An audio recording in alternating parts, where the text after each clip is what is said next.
எல்லோருக்கும் வணக்கம் நேயர்களே. இந்த வீடியோவில் ரொம்பவே முக்கியமான ஒரு விஷயத்தை பற்றி தெரிந்து கொள்ளப் போகிறோம். பாரதி ராஜா அவர்களுடைய இறுதி சடங்கப்போ ராதிகா மற்றும் சில முக்கியமான தோழிகளும் சில முக்கியமான தோழர்களும் ஒரு அதிர்ச்சியான விஷயத்தை பண்ணாங்க. இதுவரைக்கும் நம்முடைய தமிழகத்தில் நம்ம எங்கேயுமே பார்த்திராத ஒரு விஷயத்தை ராதிகா மற்றும் சில பேர் பண்ணியிருக்கிறாங்க. இந்த குறிப்பிட்ட விஷயம் மிக பெரும் அளவுக்கு பரபரப்பை நம்முடைய தமிழகம் முழுக்கவே ஏற்படுத்தியிருக்குது. இந்த சில குறிப்பிட்ட வீடியோக்கள்லாம் தற்பொழுது வெளியாகி எல்லாரையுமே கண்கள் கலங்க வச்சிருக்குது.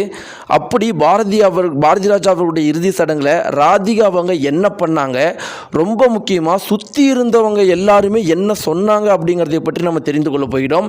ஏன்னா சுற்றி இருக்கிறவங்க சொன்ன விஷயம்தான் இதில் நம்ம எல்லாரையுமே கண்கலங்க வைக்கிற விஷயமா இருக்குது. வாங்க நேயர்களே, பாரதி ராஜா அவர்களுடைய இறுதி சடங்கப்போ நடந்த பல அதிர்ச்சிகரமான விஷயத்தை பற்றி தெரிந்துக்கலாம். நம்முடைய சேனலுக்கு புதியவராக இருந்தால் சப்ஸ்கிரைப் பண்ணுங்க. நேயர்களே, பாரதி ராஜா அவர்கள் 84 வயதில் நம்மளை விட்டு எல்லாம் போயிட்டார். 84 வயது வரைக்கும் அவர் பண்ண சாதனைகள் அப்படிங்கிறது கொஞ்சம் நஞ்சம் கிடையாது. ஒரே ஒரு வருஷம் மட்டும்தான் அவர் சாதனையே பண்ணலை. அது என்ன வருஷம் அப்படின்னு கேட்டிங்கன்னா, அவருடைய 84வது வயசில் மட்டும்தான் சாதனை பண்ணலை. தன்னுடைய 83 வயசு வரைக்கும் அவர் தொடர்ந்து சாதனைகள் பண்ணிக்கிட்டே இருந்தார். இத்தனைக்கும் பார்த்தீங்கன்னா, அவருடைய 83 வயசில் நிறைய படங்கள் நடிச்சிருந்தார். நிறைய படங்களை அவர் கதாநாயகனாக கூட நடித்து கதாநாயகனுக்கு ஈக்குவலாக சில கதாபாத்திரங்கள்லாம் நடித்து வெளியிட்டார். இப்படிப்பட்ட பாரதி ராஜா அவர்களுடைய மகன் எப்போ இறந்து போனாங்களோ, சரியா அவருடைய 83 வயசில் இறந்து போனாங்க. அப்போ அந்த மனுஷனுக்கு வந்த சோகம்தான். அவருடைய உடம்பில் எந்த குறையும் கிடையாது. மருத்துவர்களே பார்த்துட்டு அவ்வளோ ஆரோக்கியமாக இருக்கிறாருன்னு சொல்லியிருக்கிறாங்க. அப்படிப்பட்ட நபர் மனசில் கவலை, தன்னுடைய மகன் தன்னை விட்டு பிரிஞ்சிட்டான் அப்படிங்கிற அந்த கவலையினாலேயே 84 வயதில் இறந்து போயிருக்கிறாரு.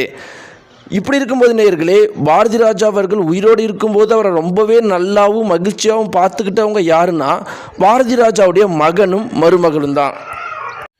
பாரதி ராஜாவுடைய மகன் இறந்த பிறகு கூட, பாரதி ராஜா அவர்கள் மருத்துவமனையில் அட்மிட் பண்ணப்பட்ட பிறகும் கூட மருமகள் தன்னுடைய சொந்த அப்பா மாதிரி பாரதி ராஜா அவர்களை பார்த்துக்கிட்டாங்க.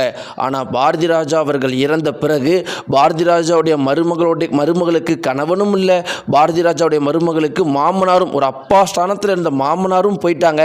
அப்படி தனியாக இருந்தவங்களை பாரதி ராஜாவுடைய இறுதி சடங்கு அப்போ வந்த பாரதி ராஜாவுடைய மனைவியும் மகளும் சொத்துக்காக சண்டை போட்டிருக்கிறாங்க. எல்லா சொத்து எங்களுக்கு தான், உனக்கு ஒரு சொத்து கூட கொடுக்க முடியாதுன்னு சொல்லிட்டு இல்லாத ஒரு விஷயத்தை உருவாக்கி சண்டையை போட்டிருக்கிறாங்க. அதனால தான் கங்கை அமரன் குருக்களை பாரதி ராஜாவுடைய மனைவியும் மகளையும் பார்த்து, இப்போ எதுக்கு நீங்கள் இங்கே வந்திருக்கிறீங்க, உயிரோட செத்து போயிட்டான் அதனால் வந்துட்டீங்களா அப்படிங்கிற மாதிரிலாம் கேட்டுருக்கிறாங்க. இதெல்லாம் மிக பெரும் அளவுக்கு சோசியல் மீடியாக்குள்ளே பரபரப்பானுச்சு. இப்படியெல்லாம் இருக்கும்போது நேயர்களே, ஒரு குறிப்பிட்ட விஷயம் அங்கே நடைபெற்றது தான் இன்றைக்கி சோசியல் மீடியாக்குள்ளே மிக பெரும் அளவுக்கு ட்ரெண்டாக போயிட்டுருக்கு. அது என்ன விஷயம் அப்படின்னு பார்த்தீங்கன்னா, பாரதி ராஜா அவர்கள் பக்கத்தில் அவர் இறந்த பிறகு அவருக்கு மேலே உண்மையாக பாசம் வச்ச யாரும் இல்லை அப்படின்னாலும், மருமகளை தவிர வேறு யாரும் இல்லைனாலும், பாரதி ராஜா அவர்கள் உயிரோடு இருக்கும்போது வெறும் மகன் மட்டும் கிடையாது, பாரதி ராஜா அவர்களால் உருவாக்கப்பட்ட பல கலைஞர்கள் அங்கே தான் இருந்தாங்க. நேயர்களே, நம்ம எல்லாருக்குமே தெரியும், பொதுவாக ஒரு சினிமா துறை அப்படின்னா ஒரு பெண் உருவாகணும் அப்படின்னா அவங்க எவ்வளோ வாழ்க்கையில் அந்த இடத்துல கஷ்டப்படணும் அப்படின்னு. ஆனால் பாரதி ராஜா அவர்கள் பல பெண்களை உருவாக்கி இருக்கிறாங்க. அவரால் உருவாக்கப்பட்ட பெண்கள் எல்லாருமே சொல்கிற விஷயம், அவரை நாங்கள் ஒரு டைரக்டராக பார்க்கல, எங்களுடைய அப்பாவாக பார்க்குறோம், அப்படி தான் எங்கிட்ட நடந்து போகிற அப்படின்னு சொல்லிட்டு புகழ்ந்துலாம் பேசியிருக்கிறாங்க அப்படின்னு எல்லாருமே சொல்லுவாங்க. அப்படி பாரதி ராஜா அவர்களால் உருவாக்கப்பட்ட பல பெண்கள் பாரதி ராஜா இறந்த பிறகு உடனடியாக இறுதி சடங்குக்கு வந்திருக்கிறாங்க. குடும்பத்தாரெலாம் வரத்திற்கு முன்னாடியே அவங்க தான் அங்கே இருந்தாங்க.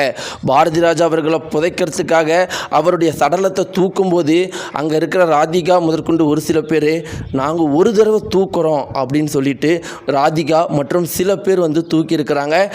அங்கே இருந்த சில பேர் என்ன சொல்லியிருக்காங்க அப்படின்னு பார்த்தீங்கன்னா, இந்த சடங்குகள் செய்கிறவங்கெல்லாம் உறவினர்கள் மட்டும்தான் தூக்கணும் அப்படின்னு சொல்கிறப்ப உடனடியாக அங்கே இருந்த சுற்றி சில பேர், அவருக்கு உறவினர் தான், இவங்க எல்லாருமே அவரை அப்பாவாக தான் பார்த்து வளர்ந்துருக்கிறாங்க, அதனால் தடுக்காதீங்க அப்படின்னு சொல்லவும் எல்லாரும் அந்த சடங்குகள் செய்கிறவங்களாம் அமைதியாக இருக்கிறாங்க. ராதிகா இன்னும் சில பேர் பாரதி ராஜா அவருடைய சடலத்தை ஒரு சில நொடிகள் தூக்கியிருக்கிறாங்க. இந்த ஒரு குறிப்பிட்ட வீடியோ சமூக வலைத்தளங்களில் வெளியாகி பரபரப்பாக போயிட்டுருக்கு. எல்லாரும் சொல்கிற விஷயம் என்ன அப்படின்னு பார்த்தீங்கன்னா, நம்ம கையில் மிக பெரும் அளவுக்கு அதிகாரங்கள் இருக்கும்போது சில மனிதர்களுடைய வாழ்க்கையவே உருவாக்கும் போது பாரதி ராஜா மாதிரி தான் அது பெண்களாக இருந்தாலும் அவ்வளோ கண்ணியமாக நடந்துக்கணும். ஒருத்தவங்களுடைய வாய்ப்புக்கு வராங்க அப்படின்னு சொல்லிட்டு அவங்கக்கிட்ட ஒரு சிறு துளியும் தவறாக நடந்துக்கக்கூடாது அப்படிங்கிறத பாரதி ராஜாவை பார்த்து கற்றுக்கணும்னு சொல்லிட்டு எல்லாரும் சொல்லிட்டு இருக்கிறாங்க. நேயர்களே, இந்த வீடியோ பற்றின உங்களுடைய கருத்துக்கள் என்ன? மறக்காமல் கீழே இருக்கிற கமெண்ட்ஸ் தெரிவிங்க. நன்றி.